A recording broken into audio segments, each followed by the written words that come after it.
a specter is haunting Europe. You've heard that dramatic, almost chilling opening line before, right? Oh, yeah, definitely. One of the most famous lines ever written, I'd say. It really is.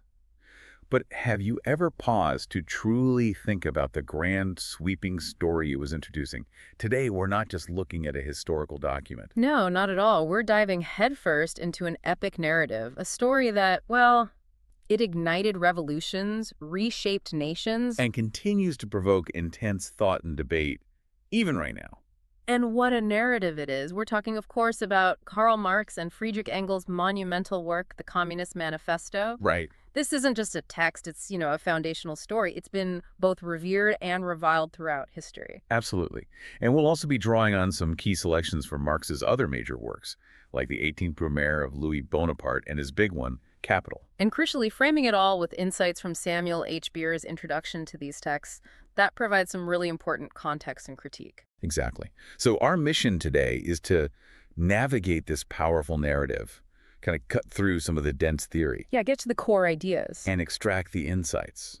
Think of it as maybe your shortcut to truly understanding Marx's vision of history as this unfolding drama. His story, you could say. How societies evolve, how capitalism works or, doesn't work in his view. And what he thought was the inevitable next chapter for humanity. We're going to unpack these ideas, not like a dry lecture, hopefully. Definitely not. But as this compelling, sometimes really controversial historical saga. We're aiming for those aha moments, Exactly. Let's jump into this incredible story then. Okay, so to really get into Marx's story, Sure. we have to start at the absolute beginning of his worldview. Right at the foundation. Which means introducing his central plot device, maybe, his operating system for history, historical materialism. That's the one. Sounds a bit academic, doesn't it? It does, yeah. But the core idea is surprisingly simple and actually profoundly counterintuitive when you first hear it. Marx looked at history and basically concluded it wasn't primarily driven by, the great ideas of great men or some abstract general progress of the human mind. No, he thought the real action, the real drivers of change were much more, fundamental, more down to earth. That's a key distinction, isn't it? Yeah. What's truly fascinating here is how Marx kind of flipped traditional thinking right on its head. He really did. He argued that our legal systems are forms of government, even our most cherished social values. They aren't primarily shaped by intellectual progress in a vacuum. So not just ideas floating around. No. Instead, they are rooted in the material conditions of life, how people actually live and produce things. So if I'm getting this right, the bedrock of everything is how we actually live. Right. What we produce, how we get our food, shelter, all the basic necessities. Precisely. Marx believed that in the process of producing their material life, humans enter into these definite relations of production. Okay, relations of production. What does that mean in practice? Think of it as how people organize themselves to produce what they need. Who owns the land, who owns the tools, who does the actual labor, how are the goods distributed, that sort of thing. Right. The structure of the economy, basically. Exactly. And the sum total of these relations forms the economic structure of society. This, he argued, is the real foundation. The foundation. Upon which everything else, the entire legal and political superstructure, and even our social consciousness, our ideas, our beliefs, arises. Wow. Okay, so the core takeaway here, for you listening, is that for Marx, to understand anything about a society, its laws, its art, its beliefs, its politics, you must first look at how people make a living. That's the starting point. It's like the foundation of a house dictates everything built on top, right? From the layout to the paint color. Good analogy. So it means our ideas, our ideals, our politics, our very consciousness isn't the driver of our existence. It's more like the result. Exactly. He famously said, it's not the consciousness of men that determines their existence, but rather their social existence that determines their consciousness. So our thoughts, beliefs, interests, they're just ideological reflexes and echoes of our material life process. That's a huge reversal of how we usually think about things. It is. It radically shifts our understanding of cause and effect in history. It lays the groundwork for the entire Marxian story, suggesting that societal structure and ideas are determined ultimately by economics. It's this concept of economic determinism, then. The economic foundation dictates the immense superstructure. Pretty much, yeah. That's the essence of historical materialism. Okay, that makes sense as a foundation. But if material conditions are the foundation, what's the engine? What drives all this change in Marx's story? Because history clearly isn't static. Good question. History moves, it changes. Marx points to something he calls productive forces. What exactly are these forces? Sounds important. They are indeed. The productive forces are essentially all the elements a society has at its disposal to produce what it needs. Think of it like the ingredients and the kitchen tools for making society's meal. So, like, Well, it includes the physical tools, machines, factories, natural resources, the actual work of labor, skilled or unskilled, and even the specific techniques and methods used in production. so the invention of the plow, that's a productive force. Yes. Or the assembly line in a modern factory, that's a technique, also part of the productive forces. Gotcha. And here's where it gets really interesting, right? The actual plot twist in this historical drama. hmm Marx argues that change within historical periods is often gradual, like small ripples in a pond. Yes, slow accumulation.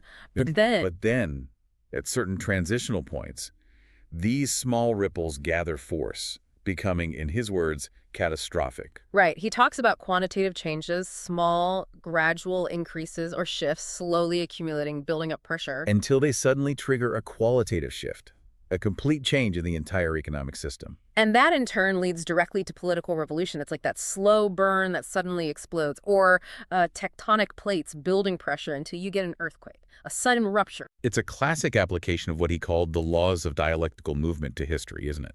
Exactly. It's not a smooth, straight-line progression. It's a dramatic interplay. You have the thesis, the existing productive forces, and the social relations tied to them. The status quo. Right. Then opposing forces, the antithesis, emerge within that system. New technologies, new ways of working, maybe a new class rising. They create tension, internal contradictions. And the clash between them. Their clash, their struggle, eventually leads to a synthesis, a new, usually more productive economy.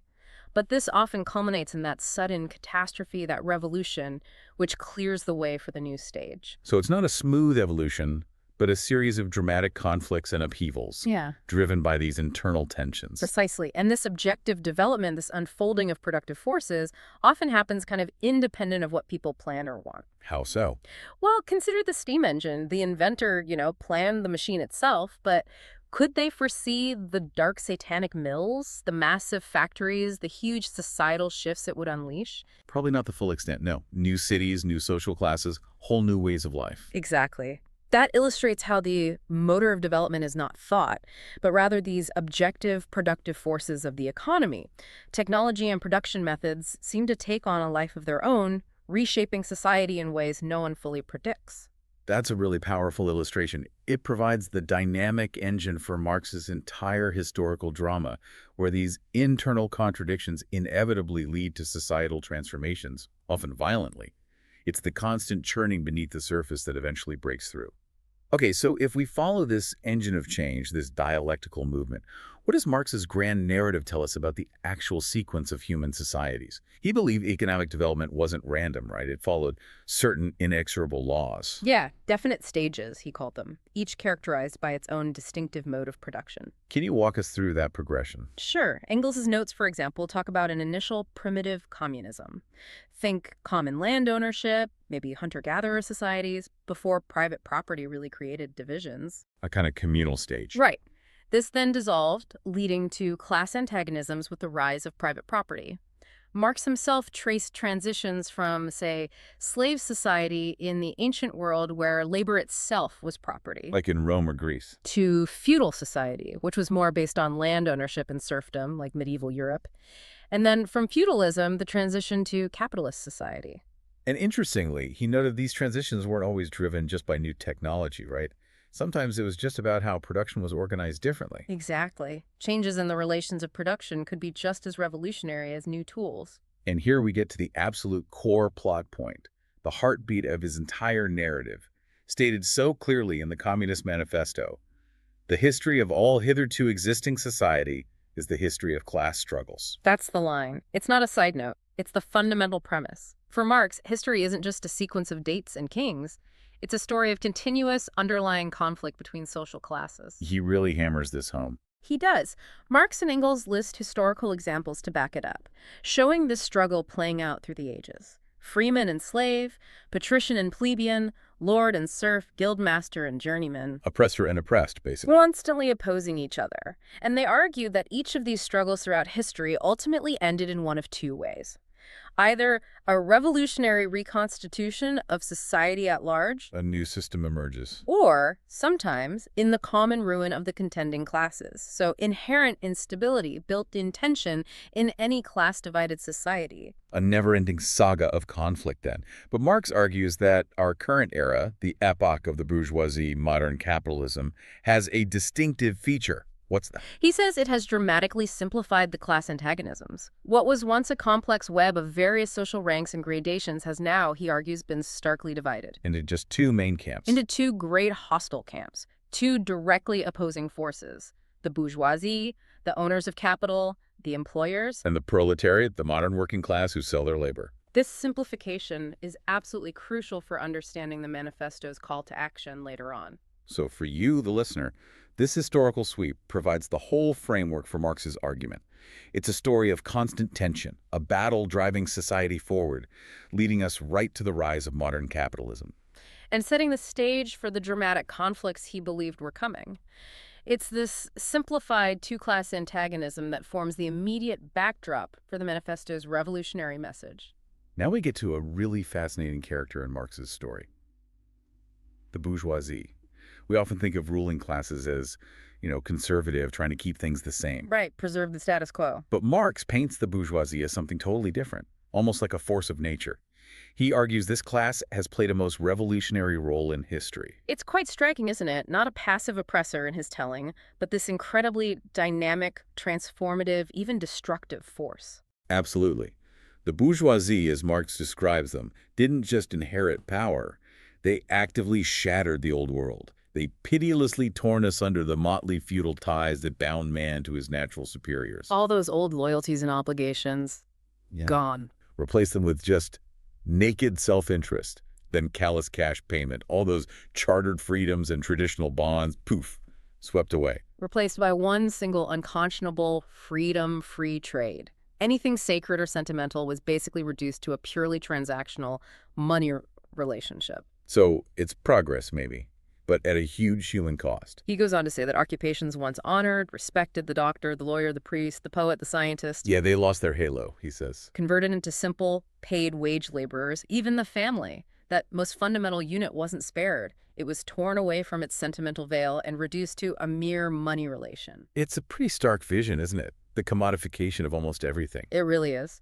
Yet Marx doesn't shy away from acknowledging their incredible achievements, almost godlike the way he describes it sometimes. He gives them their due, in a way.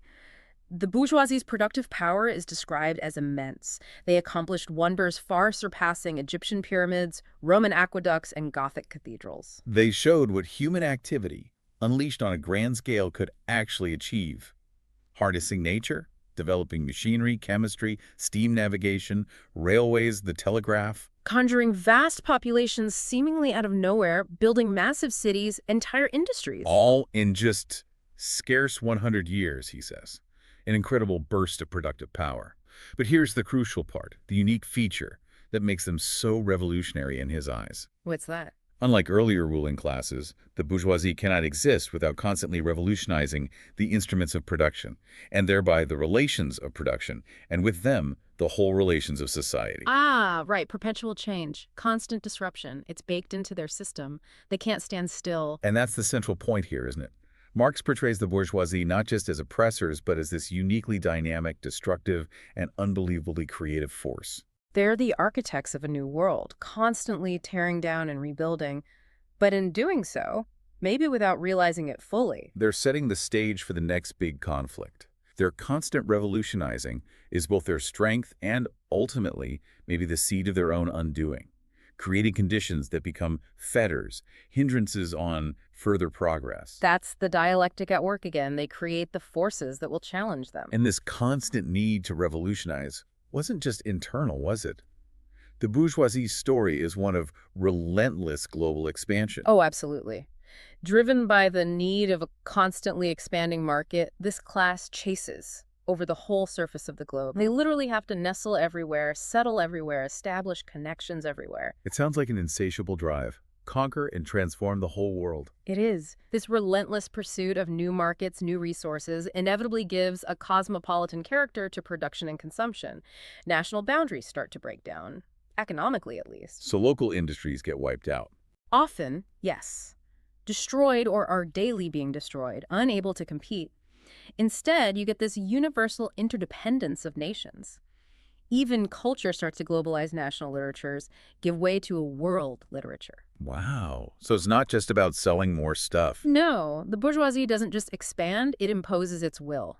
It compels all nations, on pain of extinction, to adopt the bourgeois mode of production, forcing them to become bourgeois themselves. It literally creates a world after its own image. So it's economic influence, but also cultural and political homogenization too. And this expansion also led to massive changes within nations, right? Yeah. Urbanization. Huge changes. The bourgeoisie subjected the country to the rule of the towns, creating enormous cities, concentrating the population. And concentrating wealth and power too. Definitely. Centralizing the means of production and property in a few hands. This naturally leads, Marx argues, to political centralization. One government, one set of laws, one national interest, defined by the ruling class.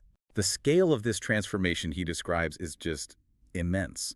In barely a century, generating more massive and more colossal productive forces than have all preceding generations together. Yeah, the list is incredible. Harnessing nature, machinery, chemistry, steam power, railways, telegraphs, clearing whole continents, canalizing rivers, huge population growth. He says no earlier century could have even dreamed of such power.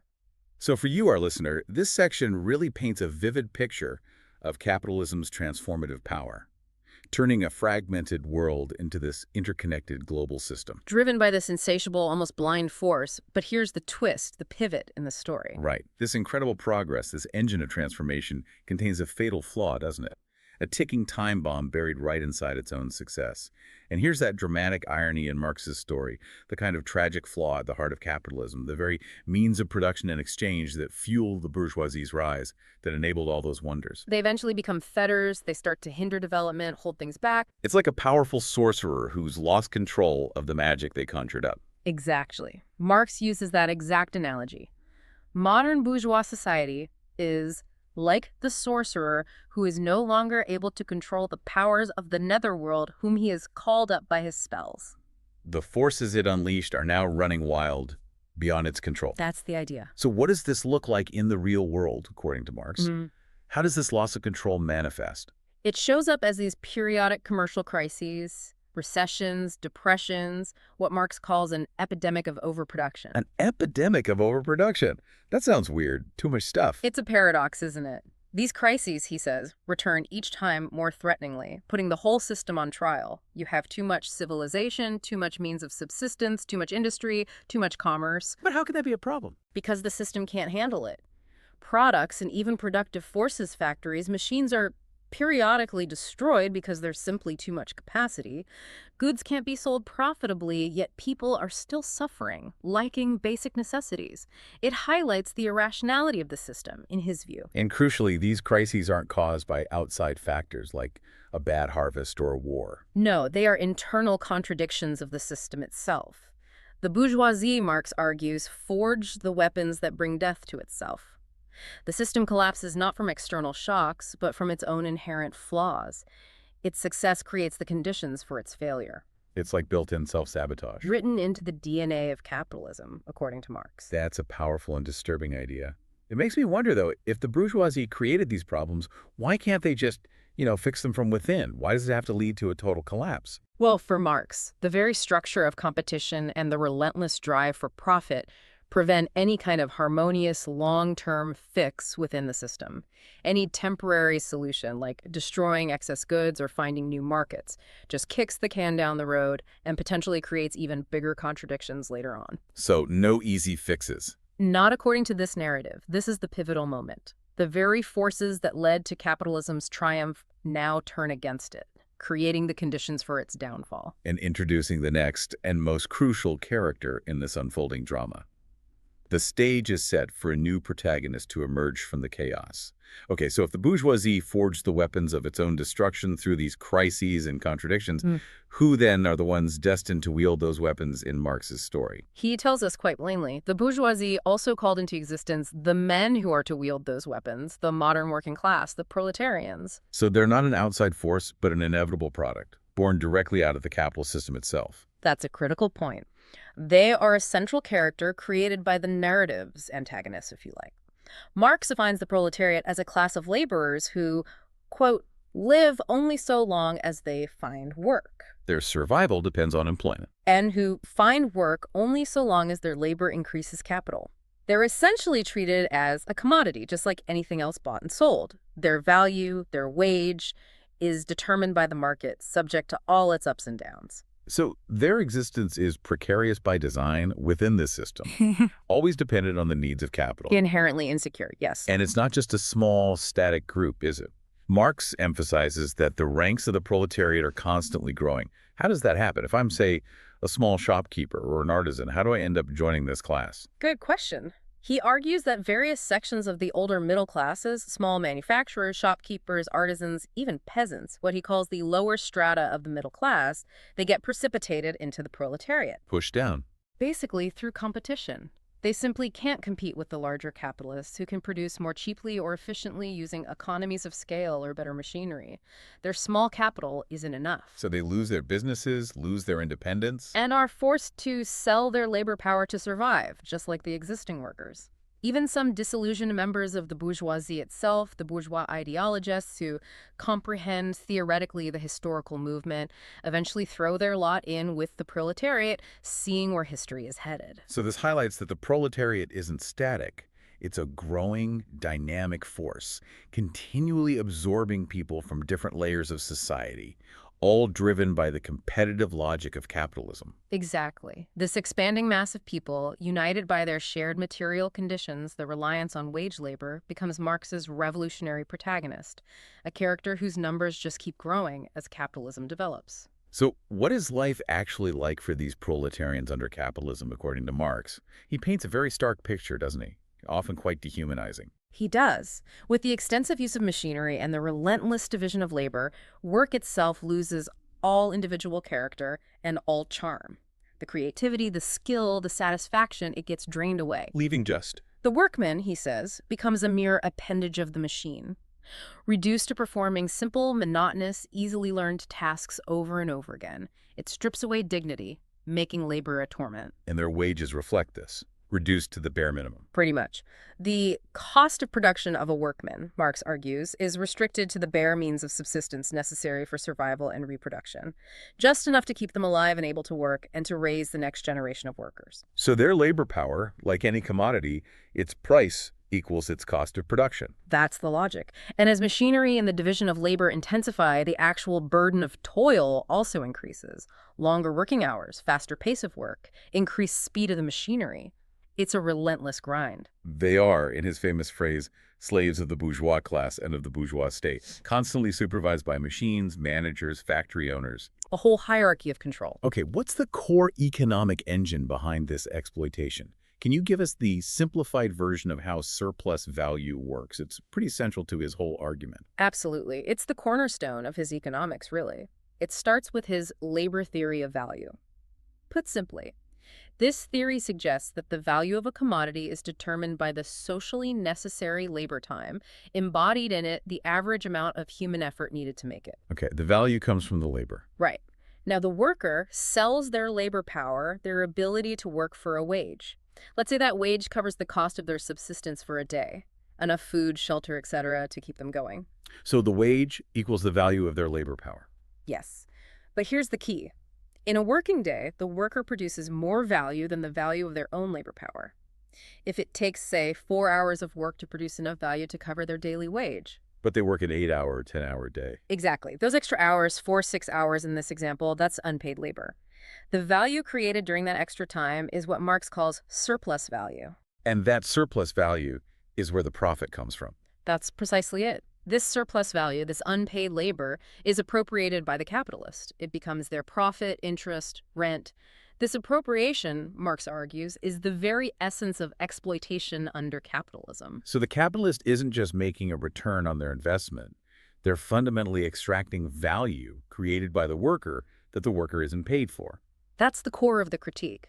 And this process doesn't stop. Capitalists, driven by competition with each other, are compelled to continuously reinvest this surplus value, this profit, back into the business. To accumulate more capital, expand, get bigger. Right. This leads inevitably to the centralization of capital. Larger firms absorb or outcompete smaller ones. The number of capitalists shrinks, but their individual economic empires grow larger and larger, what we now recognize as big business. And this whole economic law of motion of capitalism, according to Marx, it has a devastating effect on the workers, right?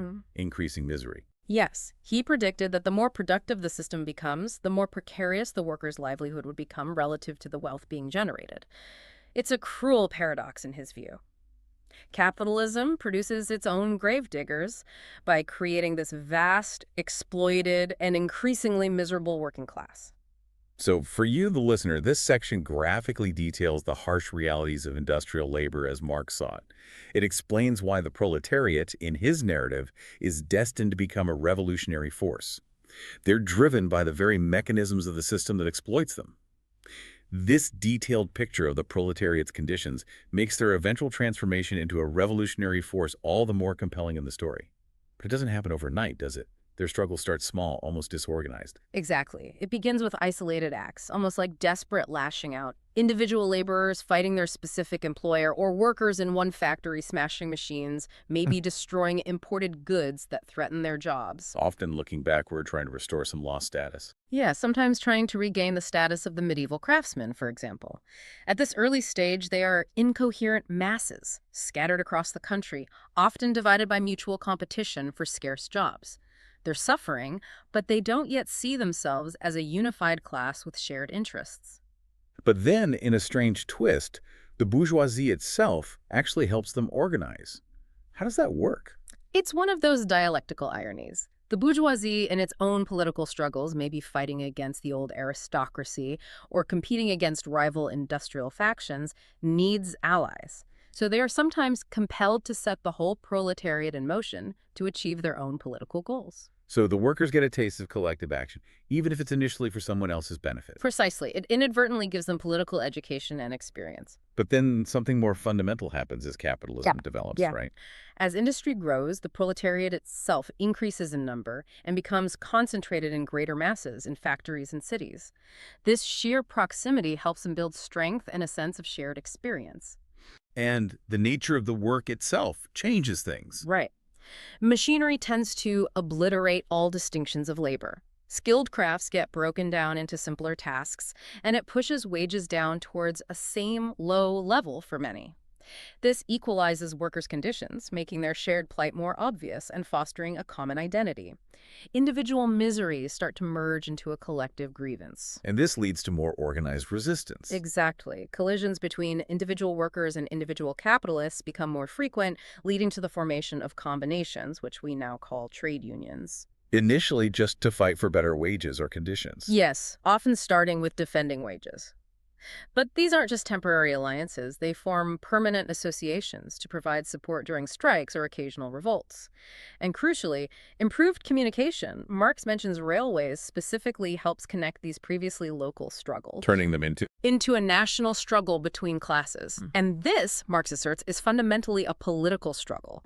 It moves beyond just workplace disputes to challenging the power structure itself. This is the critical moment where they realize their potential power lies in unity. And sometimes they even manage to win concessions, right? Legislative victories. Yes. Leveraging divisions within the bourgeoisie itself. Marx cites the example of the 10 Hours Act in England, limiting the workday. The proletariat forces legislative recognition of particular interests. These might seem like small wins, but they demonstrate the growing political power of organized labor. And this leads Marx to one of his most powerful declarations about the proletariat. Which one is that? That the proletariat alone is a really revolutionary class. While other classes, the small shopkeepers, the artisans, tend to decay or are inherently conservative, trying to preserve their threatened existence. The proletariat is this special and essential product of modern industry itself. Their very existence is tied to the system they oppose. And their ultimate mission, he states, is not just to approve their own lot, but to destroy all previous securities for and insurances of individual property, to overturn the whole system. And critically, this is not a movement of a minority seeking power for itself.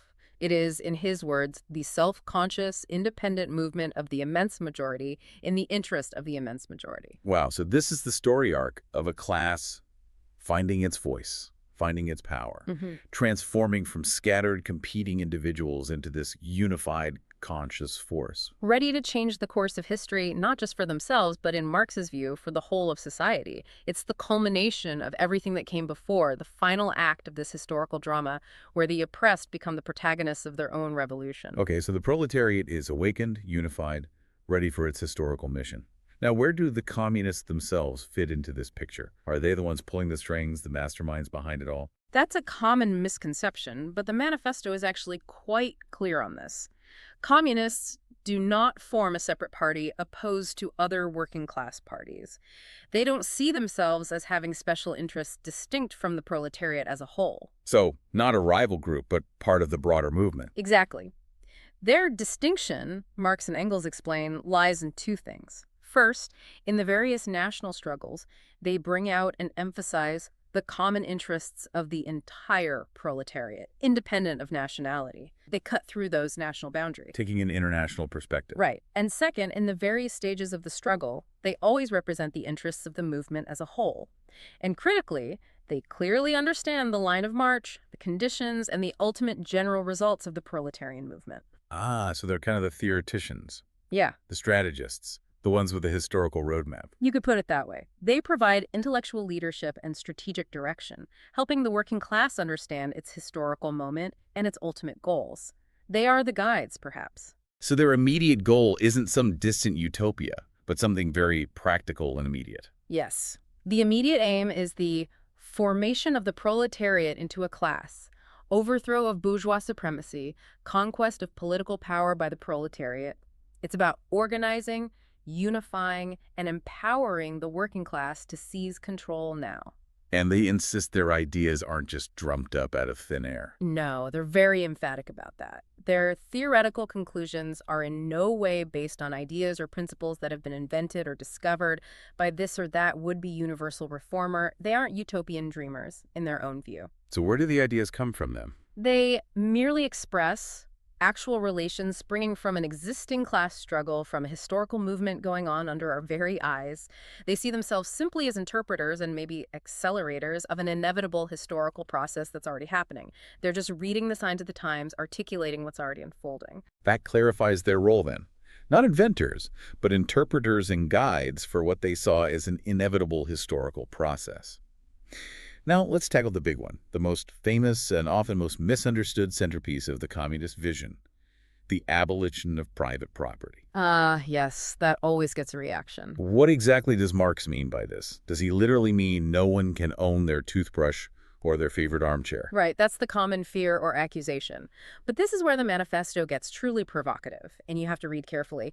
Communists are reproached with desiring to abolish private property. And their response? Their response is nuanced. They aim for the abolition of bourgeois private property. That specific qualifier is crucial. Bourgeois private property, as opposed to personal property earned through one's own labor. Bourgeois property is the final and most complete expression of a system based on class antagonisms and the exploitation of the many by the few. It refers to the private ownership of the means of production, factories, land, resources used to generate profit by employing others. Okay, so it's the ownership of capital, essentially. Things that allow you to employ others and extract surplus value. Precisely. For Marx, capital is therefore not a personal, it is a social power. Think about it. A vast factory isn't created or operated by one person alone. It's a collective product, set in motion only by the united action of many members of society, namely the workers. So when this capital is converted to common property owned collectively by society, what happens? It loses its class character, Marx argues. It stops being a tool for one class to dominate and exploit another. It becomes a resource for the benefit of all. So it's really about abolishing the power that comes from owning the means of production, not abolishing personal belongings. That's a really important distinction. It is. They also challenge the whole bourgeois notion of freedom. How so? Well, wage labor, Marx argues, doesn't create property for the laborer. It creates capital for the capitalist. The laborer's appropriation, their wage, merely suffices to prolong and reproduce a bare existence. It just keeps them alive to keep working. So the freedom under capitalism, the freedom to buy and sell labor, is really just the freedom to exploit and be exploited. That's his critique. That kind of freedom, he says, the freedom of free selling and buying, would vanish along with the system that requires it. What's particularly striking and quite provocative is the manifesto's claim that in existing society, private property is already done away with for 9/10 of the population. Yeah, that's a sharp point. He argues its existence for the few is solely due to its non-existence in the hands of those 9/10. It reframes the whole debate, suggesting the current system already denies property ownership, meaningful productive property, to the vast majority. Turning the accusation on its head. And what about the common objection that abolishing private property would lead to universal laziness? Nobody would work. The manifesto has a famous report for that, too. It says, basically, if that were true, bourgeois society should have collapsed long ago from sheer idleness. Because in that society, those of its members who work acquire nothing, and those who acquire anything do not work. Another zinger. It suggests the current system already rewards non-work for the owners and denies the fruits of labor to the workers. Exactly. So, for you, the listener, this section tackles that most famous and often misunderstood aspect of communism. It shows Marx's specific definition of the property he wanted to abolish, bourgeois property, the means of production, and his justification, rooted in his analysis of exploitation and class power. It's not about your personal stuff. Marx's critique doesn't stop at economics and property, though. It goes much deeper, challenging the very fabric of society and its traditional institutions. Another really incendiary charge often thrown at communists is that they desire to abolish the family. Yes, that one definitely pushes buttons. It sounds like a profound attack on something deeply personal. How does Marx address this? What's his view of the family unit under capitalism? He argues that the bourgeois family, as it exists in his time, is fundamentally based on capital, on private gain. It's an economic unit as much as anything else, and he claims it really only exists in its full form among the bourgeoisie. What about the working class family? He sees its complement in the practical absence of the family among the proletarians, due to their harsh material conditions, long working hours, child labor, and also in public prostitution. He implies the traditional family structure is already fractured or non-existent for many in the working class. And he saw women's role within the bourgeois family as problematic, too. Very much so. He argues the typical bourgeois man sees his wife primarily as an instrument of production, for producing heirs, managing the household. Communists, therefore, aim to eliminate this status, replacing what he calls a hypocritically concealed community of women, referring perhaps to affairs and prostitution, with an openly legalized one, implying a move towards equality and eliminating the economic dependence within marriage. So again, it's less about destroying personal relationships and more about challenging the economic bases and power dynamics of the traditional bourgeois family structure. That seems to be the core argument, yes. And what about education? Are they trying to take children away from parents?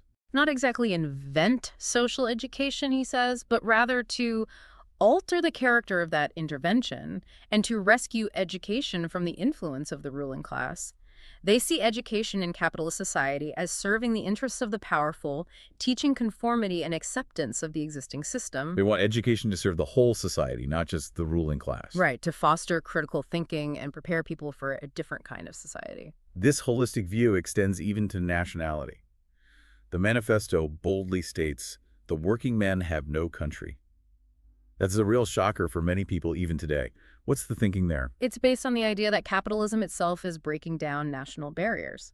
As the bourgeoisie develops global commerce and a world market, national differences and antagonisms are vanishing gradually. So workers have more in common with workers in other countries than with the capitalists in their own country. That's the fundamental idea.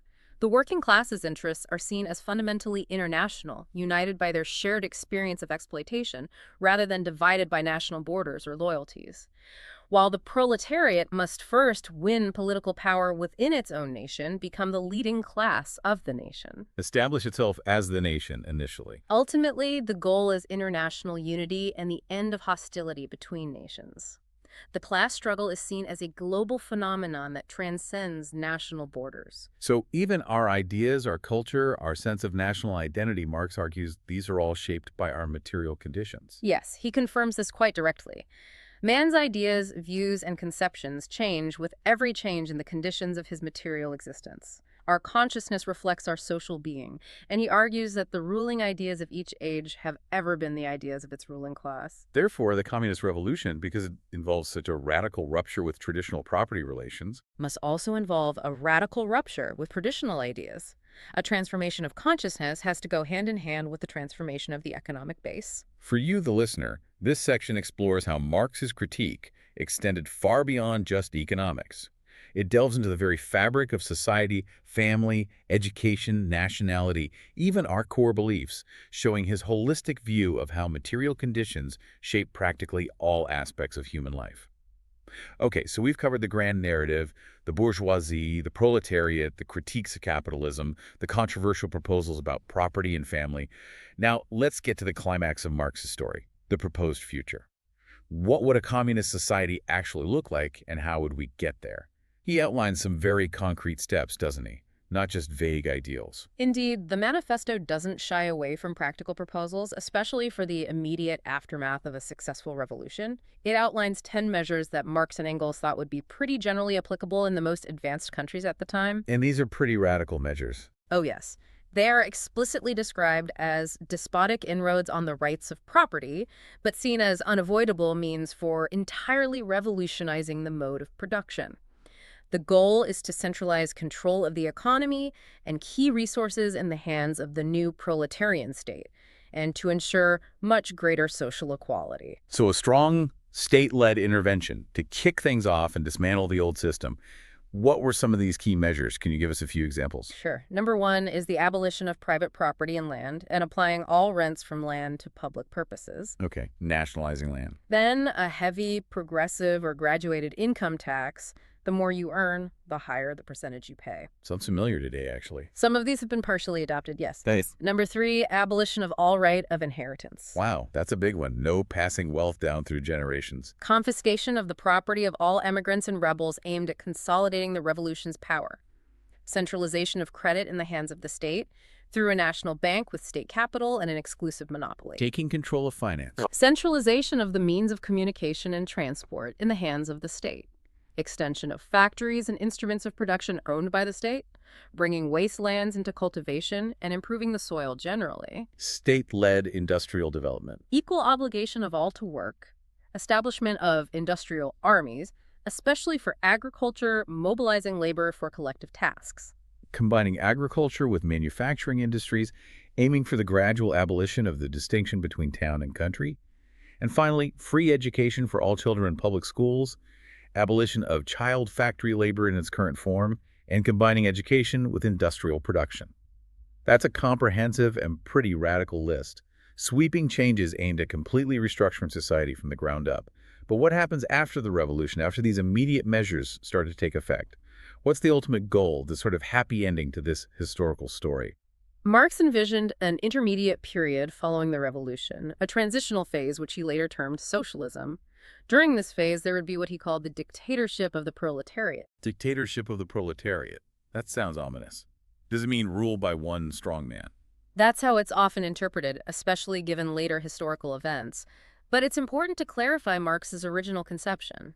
It wasn't meant as the rule of a single dictator or a small party elite, but rather as a form of democracy where the immense majority, the workers, would hold political power and rule over the minority, the remnants of the divided bourgeoisie. So the majority dictating terms to the former ruling minority during a transition. Yes, using state power to consolidate the revolution, suppress counter-revolution, and continue the process of transforming the economic base, moving towards a classless society.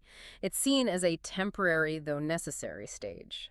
And the state itself, which has been such a central feature throughout history and instrument of class rule, according to Marx, what happens to it in the communist future? Does it just get replaced by a different kind of state? This is one of the most fascinating and perhaps utopian parts of the vision. Marx theorized the withering away of the state. Withering away. He believed that once class distinctions finally disappeared and all production was concentrated in the hands of the vast association of the whole nation, then public power will lose its political character. Since the state, in his analysis, is fundamentally merely the organized power of one class for oppressing another. If there are no classes to oppress. Then the state, as an instrument of coercion, becomes unnecessary. It would, in Engels' famous phrase, eventually wither away. Force would vanish from human relations, replaced by the rational administration of things, managing resources, organizing production, rather than the administration or coercion of people. So no more government as we know it, just a kind of collective management structure for society's needs. That's quite a vision. It's incredibly ambitious. And what about the distribution of wealth or goods in this final communist stage? How would that work without markets or wages as we know them? The principle would eventually shift. During the socialist transition, distribution might still be based partly on work contributed, according to his ability. But the ultimate communist ideal is encapsulated in the famous slogan, "From each, according to his ability, to each according to his needs." Needs, not just work done. Needs. This is the vision of an earthly paradise where humanity, long alienated by class society and the drudgery of labor under capitalism, finally enters a state of perfect freedom and community. Selfishness has vanished, scarcity has been overcome by advanced production. And the ultimate goal. The ultimate goal is an association in which the free development of each is the condition for the free development of all.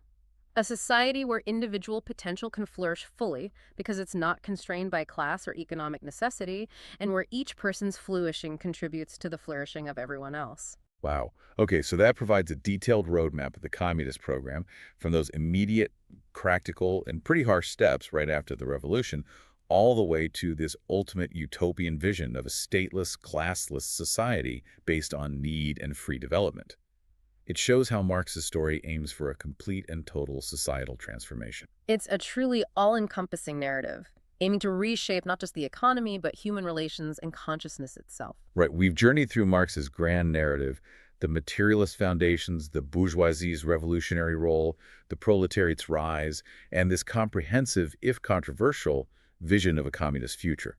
Now let's talk about the so what, the inevitable conclusion, the climax of this dramatic story, according to Marx himself. What was his prophecy? How does it all end? Well, Marx's entire system, as Beer points out in the introduction, really conspires to that conclusion that the revolution must be violent. It's not presented as just one option among many. Why necessarily violent? He argued that the ruling class, the bourgeoisie, simply cannot maintain the old order indefinitely due to its internal contradictions. And the new rising class, the proletariat, will amass the power necessary to overthrow the old regime.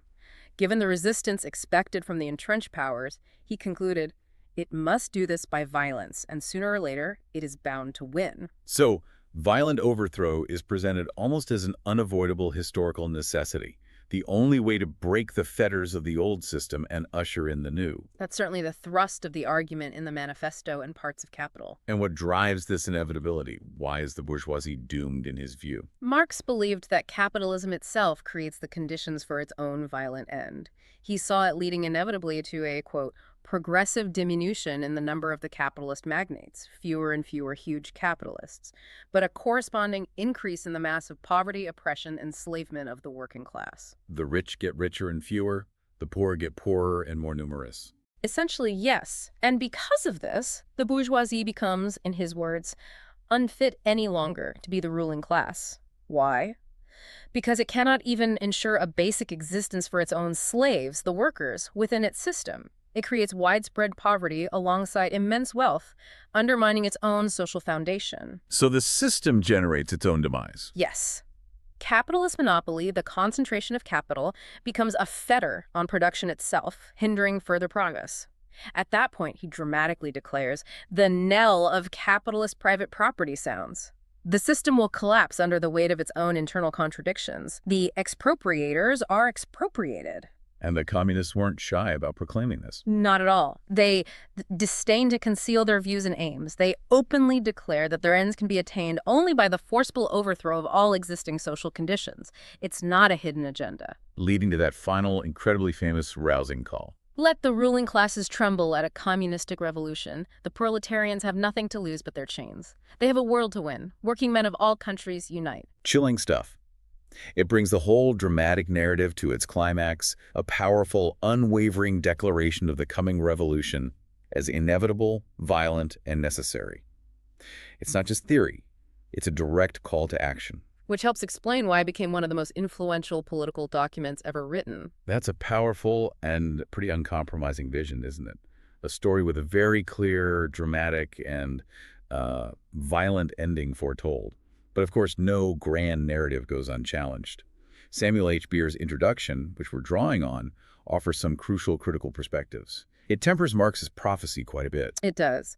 While acknowledging that Marx's final vision of a cooperative commonwealth is ancient and in no sense ignoble, Beer frames the whole doctrine leading to it as potentially a dangerous vision. Dangerous. Why dangerous? What's the core criticism? One major critique Beer highlights is what you could call Marx's intense economic determinism. The underlying premise that evil arises only from economic institutions, Beer argues, is fundamentally false. So blaming everything on the economy misses something important. Yes. Beer suggests it misses the complexities of human nature. People aren't just products of their economic system. They can be corrupted by power, regardless of the system.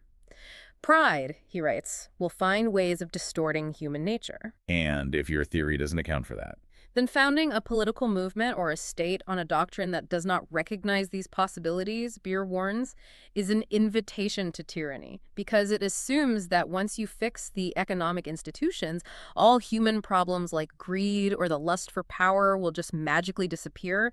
History suggests otherwise. that's a really profound point. It seems Marx's theory faces some foundational challenges even in explaining its own narrative of historical change. Like, if primitive communism was so great, why did it ever disappear in the first place? Exactly. Beer points out that Marxist theory struggles to explain the objective necessity behind the transitions between property systems, particularly how evil came into the world.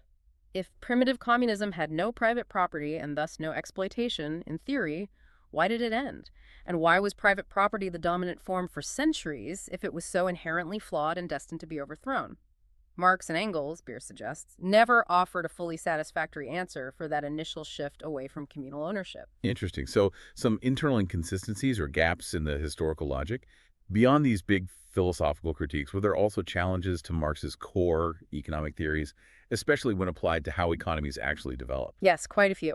Beer's introduction points out that the labor theory of value, the absolute cornerstone of Marxist economics, well, it's presented as hopeless as an attempt to explain prices in a modern, complex market economy. So it doesn't really work to predict actual prices. Not well, according to mainstream economics. Beer even suggests that Marx himself hardly found it a convenient theory to use when he got into the more complex analyses in the later volumes of Capital. And what about his predictions? Did they pan out? Some key predictions have been, as Beer puts it, wildly out of accord with the facts of actual economic history. For instance, Marx and Engels never really gave a convincing explanation of business crises, why they happen and why capitalism survives them, and perhaps most famously, the law of increasing misery, the idea that workers under capitalism would inevitably get poorer and poorer. That hasn't generally happened in advanced capitalist countries, has it? Wages have often risen, living standards improved. Exactly. It proved to be largely incorrect, especially in the Western world, though debates continue about relative poverty and global inequality. So the real-world economic developments didn't always follow his script. What about the human element? The role of individual choice, creativity, ideas? Does his materialism leave enough room for that? If our consciousness is just determined by our social existence? That's another major point of contention. While Marx absolutely foresaw a future communist society where humanity would achieve conscious control over its destiny and historical forces, His underlying materialist conception often seems to minimize the role of individual creative thought, will, and agency in the process of getting there. Ideas tend to be reduced to just ideological reflexes of the economic base, which raises the question, are humans truly agents driving change, or just sort of pawns pushed around by these inevitable economic laws. It's a fundamental tension within his work. Now, it's really important for us to stress here as we present these ideas and their critiques that we're doing so impartially. We're drawing solely from the provided source material, the Manifesto, Capital, and Beer's introduction. We're not endorsing any particular political stance ourselves. Absolutely. Our goal is just to lay out the narrative and the counter-arguments presented in the sources, allowing you, the listener, to think critically and form your own conclusions. This critical perspective, though, it offers a crucial counter-narrative, or at least a vital lens, through which to view Marx's story. It encourages us to question the sense of inevitability he proclaimed, and to consider the complexities of human nature and historical development that his system perhaps didn't fully capture. Now, Marx's story of scientific socialism, driven by these inexorable historical and economic laws, was certainly powerful and became incredibly influential. But it wasn't the only socialist story being told back then, was it? Not at all. The Communist Manifesto itself actually spends a fair bit of time distinguishing Marx and Engels' approach from other socialist or communist currents that were floating around in the mid-19th century. Each had its own narrative, its own proposed ending to the problems of the age. Right. They wanted to differentiate themselves. Let's look briefly at some of these other stories they critiqued. What about reactionary socialism? Who were they? This category included what they called feudal socialism. Think of aristocrats, primarily in France and England, who had been defeated politically and economically by the rising bourgeoisie. They started writing pamphlets against modern bourgeois society. So they were criticizing capitalism, too. Yes, but not from a progressive standpoint. Their critique was backward-looking. They lamented the loss of the old feudal order and ultimately aimed to restore their own past privileges, not really advance society towards something new for the benefit of workers. Marx and Engels often lampooned them for their total incapacity to comprehend the march of modern history. So they were essentially trying to turn back the clock, using anti-capitalist rhetoric to regain their old power. Pretty much. Yeah. The manifesto jokes that they'd wave the proletarian alms bag as their banner to rally the people, but the people would see the old feudal coats of arms on their backsides and desert them with loud and irreverent laughter. Not a very convincing vision for the future. Okay, so that's the backward-looking socialist. What about conservative or bourgeois socialism? These were social